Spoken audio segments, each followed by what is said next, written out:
Iran और Israel के बीच में जो युद्ध चल रहा है उसका भारत की अर्थव्यवस्था पे क्या असर पड़ सकता है और किस हद तक महंगाई बढ़ सकती है, इसी को हम आज इस सेशन में समझने की कोशिश करेंगे। दोस्तों, जैसे जैसे अमेरिका, इजराइल और ईरान के बीच में जो वॉर हो रही है, जो युद्ध हो रहा है, वो जैसे जैसे एस्केलेट होता जा रहा है, बढ़ता जा रहा है, इस बात की संभावना बहुत बढ़ जाती है कि भारत भले ही इस वॉर में डायरेक्टली इन्वॉल्व नहीं है, कहें तो इनडायरेक्टली भी इन्वॉल्व नहीं है, लेकिन फिर भी इस युद्ध का जो तीन देशों के बीच एक्चुअली लड़ा जा रहा है डायरेक्टली, बट उसका काफी हद तक एक बड़ा प्रभाव भारत पे पड़ने वाला है। और भारत इकलौता ऐसा देश नहीं है जिस पे इस युद्ध का प्रभाव पड़ रहा है। लगभग लगभग दुनिया के हर बड़े देश इससे प्रभावित होने वाले हैं। कह सकते हैं कि G20 में जितनी भी मेजर इकोनॉमीज हैं, जो दुनिया की सबसे फास्ट ग्रोइंग इकोनॉमीज हैं, वो इससे प्रभावित हैं और भारत इसमें कोई अपवाद नहीं है। तो सबसे पहले ये समझने की कोशिश करते हैं कि भारत किस हद तक प्रभावित हो सकता है, और मैं आपको बहुत रूट लेवल पर जाकर समझाऊंगा कि एक्चुअली जो भी आपकी रोजमर्रा के जीवन से जुड़ी हुई चीजें हैं वो किस हद तक महंगी हो सकती हैं। ठीक है, तो दोस्तों हम आज के सेशन में बात करेंगे कि एक्चुअली अभी हाल ही में ईरान ने गल्फ ऑफ होमरुस को बंद करने का जो ऐलान किया है, या वहां से जो भी ऑयल के टैंकर्स का आना जाना है उसको रिस्ट्रिक्ट करने की कोशिश करी है, उसका भारत की अर्थव्यवस्था पर क्या असर पड़ सकता है। जैसे कि आप जानते हैं दोस्तों कि गल्फ ऑफ होमरुस जो है ये एक तरीके से इससे दुनिया के जितने भी तेल का आयात और निर्यात होता है उसका लगभग लगभग आप कह सकते हैं कि 80% के आसपास, 70 से 80% के आसपास हिस्सा जो है वो इसी रास्ते से होकर जाता है।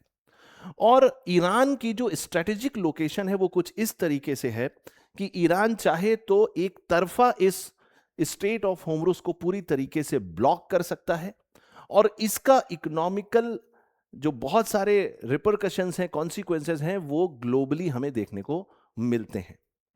भारत के साथ कुछ और भी समस्याएं हैं। जहां तक ऑयल की बात है, गैस की बात है, भारत काफी हद तक इसमें इंपोर्ट पर डिपेंड करता है। मतलब हमें ये बाहर से आयात करना पड़ता है। जो चीज हम खुद नहीं बनाते, जिसमें हम सेल्फ सफिशिएंट नहीं है, वो अगर हमारे लिए प्रभावित होती है तो कहीं ना कहीं पूरी इकोनॉमी उससे प्रभावित होती है। और बहुत बेसिक लेवल पर समझने की कोशिश करें तो आम आदमी के लिए एक तरीके से महंगाई बढ़ जाती है। तो दोस्तों इसको देखने की जरूरत है कि जो ऑयल के प्राइजेस हैं वो किस हद तक बढ़ गए हैं। हाल ही में ईरान ने जो डिसीजन लिया है गल्फ ऑफ होमरुस को ब्लॉक करने का, उससे लगभग लगभग आप कह सकते हैं कि 50 से 70% तक ऐसा माना जा रहा है कि ऑयल के प्राइसेस हाइक हो गए हैं, जो अभी इस मोमेंट पर लगभग 100 से $120 पर बैरल पहुंच चुका है। मतलब ऑलरेडी इस स्तर पे पहुंच चुका है। तो आप समझ सकते हैं कि ये अलार्मिंग सिचुएशन है, ये खतरे की घंटी है, क्योंकि इंडियन इकोनॉमी इससे अछूती नहीं है। और किस तरीके से इंडियन इकोनॉमी इससे प्रभावित है उसकी हम चर्चा करने वाले हैं। और ऐसा माना जा रहा है कि ग्लोबली G20 में जितने भी मेजर इकोनॉमीज हैं, जो फास्टेस्ट ग्रोइंग इकोनॉमीज हैं, वो इस हद तक इस घटना से प्रभावित हैं कि लगभग लगभग 4% के आसपास इन्फ्लेशन को बढ़ते हुए देखा जा रहा है। और 4% इन्फ्लेशन का बढ़ना ये बहुत बड़ी बात है। ऑलरेडी अगर हम इन्फ्लेशन की बात करें इंडिया में, तो ऐसा माना जाता है कि 5% से 7% के बीच तक अगर इन्फ्लेशन है तो फिर भी कंट्रोल्ड है। बट इससे अगर ऊपर जाता है और गलती से डबल डिजिट इन्फ्लेशन हो जाता है तो वो एक आम आदमी के लिए, एक गरीब इंसान के लिए बहुत बड़ी समस्या हो जाती है। क्योंकि जो गरीब इंसान होता है, जो आम इंसान होता है, जो आम आदमी होता है, वो अपने महीने का बजट बहुत छोटी छोटी चीजों को मैनेज करके उसको संभालने की कोशिश करता है। और उसमें अगर कोई भी एक चीज अगर उसके बजट से बाहर जाती है तो उसके महीने का पूरा बजट बिगड़ जाता है। तो दोस्तों हम ये समझने की कोशिश करते हैं कि इंडिया के साथ ये सिचुएशन थोड़ी और ज्यादा खतरनाक हो जाती है। इंडिया इससे और ज्यादा प्रभावित होता है। क्यों? क्योंकि भारत की जो ऑयल की इंपोर्ट डिपेंडेंस है वो लगभग 85 टू 90% है। मतलब जितना तेल हम कंज्यूम करते हैं उसका लगभग लगभग 85 से 90% हिस्सा जो है वो हम बाहर से, यानी दूसरे देशों से इंपोर्ट करते हैं। तो अगर गल्फ ऑफ होमरुज ब्लॉक होती है और लंबे समय तक ब्लॉक होती है तो डेफिनेटली हमारी इंपोर्ट्स उससे प्रभावित होंगे। हमारे पास तेल नहीं होगा, और तेल नहीं होगा तो इकोनॉमी का हर हिस्सा उससे प्रभावित होगा और चीजें महंगी होंगी। दूसरा, बफर साइज। अभी हाल फिलहाल भारत के पास जो बफर साइज है वो इतना ज्यादा नहीं है कि लंबे समय तक इस ब्लॉकेड को हम सस्टेन कर पाए। तो कहीं ना कहीं हमारी पूरी सप्लाई चेन पर, गुड्स एंड सर्विसेज की जो टोटल सप्लाई चेन है वो उससे प्रभावित होने वाली है।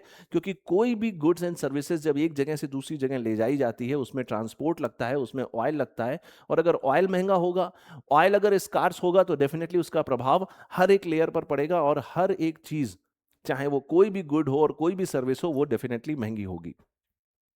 तो दोस्तों, ऐसा माना जा रहा है कि अगर गल्फ ऑफ हॉर्मुज ये लंबे समय तक ब्लॉक होती है, यानी ये विवाद, ये युद्ध लंबे समय तक चलता है और ये एस्केलेट हो जाता है, तो कहीं ना कहीं बड़े पैमाने पर भारत में एक अफरा तफरी का माहौल हो सकता है, सप्लाई चेन बिगड़ सकती है। अब इसके पीछे पूरी मैथमेटिक्स क्या है, उसको इस डायग्राम से समझने की कोशिश करते हैं कि अगर कच्चे तेल का दाम इंटरनेशनल मार्केट में बढ़ता है, तो भारत के लिए दो तरीके की बड़ी समस्या है। पहली समस्या तो यह है कि भारत तेल बाहर के देशों से आयात करता है, यानी कि इंपोर्ट करता है, और जब भी कभी बाहर के किसी भी देश से हमें कोई भी सामान इंपोर्ट करना होता है और हमारा जो करेंसी है वो डी वैल्यू हो रहा है, मतलब उसकी वैल्यू गिर रही है।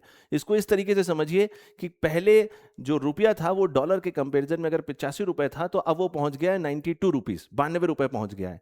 मतलब पहले अगर हमें $1 की जगह 85 रुपए देने पड़ते थे, तो अब हमें $1 की जगह कितने देने पड़ रहे हैं? 92 रुपए देने पड़ रहे हैं। इसका मतलब इंपोर्ट हमारे लिए महंगा हो जाएगा, और इंपोर्ट अगर महंगा होगा तो ट्रांसपोर्ट और इलेक्ट्रिसिटी से जुड़ी हुई जो चीजें हैं वो भी महंगी हो जाएंगी। ट्रांसपोर्ट, इलेक्ट्रिसिटी महंगी होगी तो फर्टिलाइजर का प्रोडक्शन महंगा हो जाएगा, फर्टिलाइजर का प्रोडक्शन महंगा हो जाएगा तो जितने भी फूड आइटम्स हैं, जो बिल्कुल आम लेवल पे जो जनता जनार्दन के लिए फूड आइटम्स हैं, वो सारे के सारे महंगे हो जाएंगे। तो कहीं ना कहीं एक आम इंसान पर इसका जबरदस्त प्रभाव पड़ने वाला है। अब जैसा मैंने आपको बताया अभी कि किस तरीके से भारतीय रुपया, इस मतलब इंडियन रुपी का जब डीवैल्यूएशन होता है, डीवैल्यूएशन होने का मतलब यह है जब हम इंपोर्ट बहुत ज्यादा करते हैं और एक्सपोर्ट कम करते हैं, तो उस स्थिति में हमारा जो रुपया है उसकी वैल्यू गिरती है। वैल्यू गिरने का मतलब जो अब 92 रुपीस पर यूएस डॉलर पहुंच गया है। अब ऐसा करने से होता क्या है कि हम जो भी कुछ बाहर से इंपोर्ट करते हैं उसका बिल बढ़ता जाता है, हमें ज्यादा पैसा खर्च करना पड़ता है। ज्यादा पैसा खर्च करने से क्या होता है? हमारा रुपया और डिप्रिशिएट होता है, क्योंकि हम इंपोर्ट ज्यादा कर रहे हैं, और इस वजह से हम जो तेल बाहरी देशों से लेते हैं वो महंगा होता जाता है, उसकी भी कॉस्ट बढ़ती जाती है। तो ये एक ऐसी साइकिल है जिससे बाहर निकलना किसी भी इकोनॉमी के लिए मुश्किल हो जाता है। और इसका इंपैक्ट क्या होता है, इससे समस्या क्या होती है? उससे समस्या ये होती है, मैं आपको बिल्कुल ग्रास रूट लेवल पर अगर समझाने की कोशिश करूं, तो आप ये मान के चलिए कि अगर कच्चे तेल के दाम में 10% की ग्रोथ होती है, मतलब 10% महंगा हो जाता है कच्चा तेल, तो आप मान के चलिए कि जो इंडियन इकोनॉमी में जो जीडीपी है उसमें लगभग लगभग 0.25%, मतलब लगभग लगभग 1/4% की गिरावट हमें देखने को मिलेगी। अब आप सोचेंगे अरे 0.25 से क्या होता है, ये तो कुछ भी नहीं है, 1% का 1/4 हिस्सा है। लेकिन आप ओवरऑल इकोनॉमी की हम बात कर रहे हैं, ओवरऑल इकोनॉमी की जीडीपी की हम बात कर रहे हैं, तो आप समझ सकते हैं क्वांटम कितना बड़ा है। और इसका सीधा प्रभाव पड़ता है कि हमारी जो ग्रोथ है वो इससे प्रभावित होती है, और लंबे समय तक उसका प्रभाव हमें अपने इकोनॉमी पे देखने को मिलता है। अब दोस्तों, समझने की कोशिश करते हैं कि अभी हाल ही में जो युद्ध चल रहा है उसमें हमारे पास दो केस हैं। अभी जो परिस्थिति है वो ये वाली है, और अगर हम सबसे खतरनाक परिस्थिति की बात करें तो ये वर्स्ट केस सिनेरियो है। अभी की जो परिस्थिति है उसमें जो कच्चे तेल के दाम है वो लगभग लगभग 100 से 120 डॉलर पर बैरल पहुंच गए हैं। लेकिन अगर ये युद्ध लंबे समय तक जाता है और गल्फ ऑफ हॉर्मुज जो है वो लंबे समय तक ब्लॉक होती है, तो ऑयल के प्राइसेस 170 डॉलर पर बैरल तक भी जा सकते हैं। भारत में अगर हम इन्फ्लेशन की बात करें, जो इन्फ्लेशन अभी 5 से 5.5% के आसपास है, ये लगभग लगभग 6 से 8% या उससे भी ज्यादा हो सकता है, और अगर परिस्थिति ज्यादा खराब हुई तो डबल डिजिट इन्फ्लेशन भी हो सकता है, जिसकी मार डेफिनेटली आम आदमी पर पड़ने वाली है। और यही कारण है कि मोदी जी ने कहा था अपने भाषण में कि कोविड जैसी सिचुएशन के लिए जैसे हम उस समय प्रिपेयर हुए थे, उसी तरीके से हमको इससे भी लड़ना होगा और अपने आप को प्रिपेयर करना होगा। आज की परिस्थिति में जो सप्लाई चेन है वो एक लिमिटेड सेंस में प्रभावित है, क्योंकि अभी उसका प्रभाव इकोनॉमी के हर एक सेक्टर में पूरी तरीके से स्प्रेड नहीं हुआ है। लेकिन लंबे समय तक अगर ये परिस्थिति चली तो डेफिनेटली पूरे तरीके से जो हमारी इकोनॉमी की सप्लाई चेन है गुड्स एंड सर्विसेज की, वो डेफिनेटली इससे बड़े पैमाने पर प्रभावित होगी, और डेफिनेटली इकोनॉमिकल लेवल पे और कहीं ना कहीं समाज में जो शांति व्यवस्था बनाए रखने वाली सिचुएशन है उसमें भी कहीं ना कहीं हमें चैलेंजेस देखने को मिलेंगे। अब दोस्तों, इस तरीके से समझते हैं कि जो पेट्रोल के प्राइसेस हैं, अगर वर्स्ट सिचुएशन हुई तो 120 से 150 रुपए पर लीटर आपको पेट्रोल और डीजल के दाम देखने को मिल सकते हैं। और साथ ही साथ एलपीजी सिलेंडर की बात करें, जो आज के समय में सबसे ज्यादा चर्चा का विषय है, सीवियर मतलब बड़े ही खतरनाक लेवल पे एलपीजी सिलेंडर्स की जो है इसमें शॉर्टेज हो सकती है। और मैं आपको बताऊं कि मैं अपने आसपास के लोगों से पूछता रहता हूं, जो भी लोग एलपीजी सिलेंडर्स यूज कर रहे हैं, उन सब ने ये कंफर्म किया है कि हाँ, एलपीजी सिलेंडर्स में शॉर्टेज है, समस्या है, ब्लैक मार्केटिंग बढ़ी है। 300 से 400 रुपए तक पर केजी ब्लैक मार्केटिंग हो रही है गैस की, और बहुत डिस्क्रीट लेवल पर हो रही है, बेसिक लेवल पर हो रही है, ग्रासरूट लेवल पर हो रही है, जिसको पकड़ पाना और रोक पाना इतना आसान नहीं है। लेकिन जो गरीब आदमी है बेचारा क्या करेगा, कैसे खाना बनाएगा, उसके बच्चे भूखे तो रहेंगे नहीं। तो कुछ ना कुछ सरकार को इसके बारे में सोचना पड़ेगा। अब इसको आप देख सकते हैं, ये पूरी जो सप्लाई चेन है वो किस पे डिपेंड करती है कि फर्टिलाइजर के प्राइसेस क्या है, ट्रांसपोर्ट की कॉस्ट क्या है, और ये दोनों जब ब्रेक होती हैं ऑयल प्राइसेस बढ़ने की वजह से, तो कहीं ना कहीं ये सप्लाई चेन ब्रेक होती है। और अगर ये सप्लाई चेन ब्रेक होती है वर्स्ट केस में, तो आपको भारत में डबल डिजिट इन्फ्लेशन भी देखने को मिल सकता है, जो कि एक खतरनाक सिचुएशन है। अब ऐसा हो क्यों रहा है? ऐसा इसलिए हो रहा है कि दोस्तों, जो एनर्जी सेक्टर होता है वो इकोनॉमी का सिर्फ एक सेक्टर नहीं है, बल्कि पूरी की पूरी इकोनॉमी का बेस है। और अगर बेस एक्सपैंड करता है, तो इससे जुड़े हुए जितने भी सेक्टर हैं, चाहे वो मैन्युफैक्चरिंग हो, ट्रांसपोर्ट हो, फूड हो, एग्रीकल्चर हो, रिटेल गुड्स हो या कंज्यूमर सर्विसेज हो, ये सारे के सारे इससे प्रभावित होते हैं। अब दोस्तों, मैं आपको समझाने की कोशिश करता हूं कि अगर ये परिस्थिति बनी रही और जल्दी इसका सोल्यूशन नहीं निकला, तो भारतीय अर्थव्यवस्था में इसका क्या प्रभाव हमें देखने को मिलेगा। दोस्तों, इसके लिए इकोनॉमी में, अर्थव्यवस्था में, अर्थशास्त्र में एक टेक्निकल टर्म यूज होता है जिसको हम बोलते हैं स्टैगफ्लेशन। स्टैगफ्लेशन को बहुत आसान भाषा में समझने की कोशिश करूं तो ये दो शब्दों से मिलकर बना है। स्टैग्नेंट मतलब रुका होना, और फ्लेशन मींस इन्फ्लेशन। तो मतलब ऐसी अर्थव्यवस्था जिसमें महंगाई बहुत ज्यादा है बट ग्रोथ नहीं हो रही है, ग्रोथ रुकी हुई है। ऐसा माना जाता है कि अगर थोड़ा बहुत इन्फ्लेशन है तो एक ग्रोइंग इकोनॉमी के लिए अच्छा माना जाता है, लेकिन इन्फ्लेशन बहुत ज्यादा है और इकोनॉमी ग्रो नहीं कर रही है, तो ऐसी परिस्थिति में क्या होता है, इकोनॉमी एक ऐसी साइकिल में फंस जाती है जिसमें ग्रोथ पूरी तरीके से रुक जाती है, चीजें महंगा होना शुरू हो जाती है, सप्लाई और डिमांड की जो इक्वेशन है वो बिगड़ जाती है। तो अगर आप देखें इस इक्वेशन से आप समझ सकते हैं कि ग्रोथ जो है पूरी तरीके से रुक जाती है, धड़ाम से रुक जाती है, इन्फ्लेशन बहुत जबरदस्त हो जाता है, और जो इंटरेस्ट रेट्स हैं, इंटरेस्ट रेट मतलब चाहे बैंक आरबीआई से लोन ले, चाहे आप बैंकों से लोन ले, ये सारे के सारे लोन महंगे हो जाते हैं। जब लोन महंगे हो जाते हैं मतलब क्रेडिट फैसिलिटी महंगी हो जाती है, और क्रेडिट फैसिलिटी जब महंगी होती है तो लोग आसानी से खर्चा नहीं करते हैं, क्योंकि लोगों के हाथ में पैसा नहीं होता है। जब लोगों के हाथ में पैसा नहीं होगा, लोग पैसा नहीं खर्चा करेंगे, तो डेफिनेटली क्या होगा, जब लोग खर्चा ही नहीं करेंगे इसका मतलब डिमांड कम है, और जब डिमांड कम है तो सप्लाई साइड से सप्लाई भी कम होगी, और जब सप्लाई कम होगी तो मैन्युफैक्चरिंग कम होगी, मैन्युफैक्चरिंग कम होगी तो प्रोडक्शन कम होगा, प्रोडक्शन कम होगा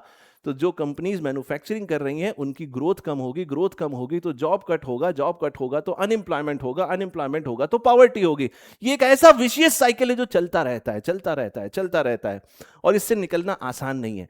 इस परिस्थिति को अगर मुझे कंपेयर करना हो तो मैं 1970s 1970 के दशक में जो ऑयल की क्राइसिस थी उससे कंपेयर कर सकते हैं। ऐसी कुछ परिस्थिति हमें कोविड-19 के टाइम भी देखने को मिली थी, और इन दोनों ही सिचुएशन की वजह से क्या हुआ था, मतलब अगर हम इसको कंपेयर करने की बात करें तो 2024 में कोविड की वजह से हमको स्टैगफ्लेशन देखने को मिला था, बट अभी जो परिस्थिति है उसमें उसी तरीके की परिस्थिति हमें देखने को मिल सकती है। अब इससे हम बच कैसे सकते हैं, भारतीय अर्थव्यवस्था इससे कैसे बच सकती है? तो इसका सबसे पहला जो सिंपल सॉल्यूशन है वो ये है कि किसी भी तरीके से जो युद्ध है वो रुक जाए, ठीक है, और ये जो एस्केलेशन हुआ है, युद्ध जो बढ़ गया है, वो एटलीस्ट कंटेन हो। युद्ध अगर रुक भी नहीं रहा है तो वो कंटेन हो, उसको रिस्ट्रिक्ट किया जाए, और गल्फ ऑफ हॉर्मुज जो है उसका जो ब्लॉकेड है उसको रोका जाए, जिससे ऑयल टैंकर्स का आना जाना सुचारू रूप से चल सके।